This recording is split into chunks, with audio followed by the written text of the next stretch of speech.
என்ன ஒருத்தனையும் அழகானா? ஒருவேளை எல்லாம் திருந்திட்டாங்களோ?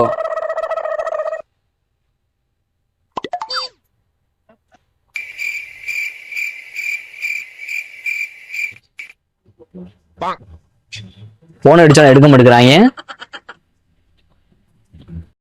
சாமியே சரணமையப்பா.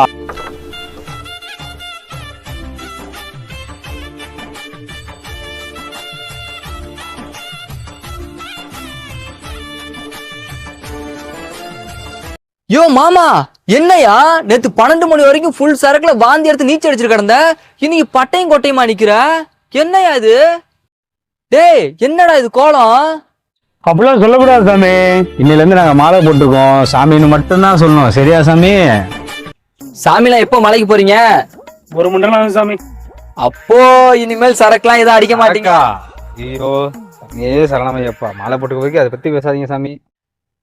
ஏய் மாப்பிள்ள, என்ன இது? சரணமையா. நேத்தால நம்ம கூட சரக்கு அடிச்சு வாந்தி நீச்சல் எடுத்துட்டு இருந்தாங்க. இப்ப பார்த்தா இவங்க கொட்டையும் கொட்டையும் பண்ணிட்டு இருக்காங்க. அப்பல இன்னைக்கு பார்த்தா கேட்டா சாமின்னு சொல்றாங்க. அப்ப இது என்னது? இதெல்லாம் குடிக்கலாம்ப்பா. இதெல்லாம் குடிக்கலாம். இதுவும் போடக்கூடாது. மாலை போட்டா இதெல்லாம் தொடவே கூடாது. சரக்கு ஏன் குடிக்க மாட்டேன்னு சொன்னீங்க? அது போதை போல. அப்ப இதெல்லாம் எதுல சேருது? அப்பனா மாலையை கழுத்துற வரைக்கும் எதுவுமே போடக்கூடாது. ஓகே? என்னப்பா சாமி சரண். சரிப்பா.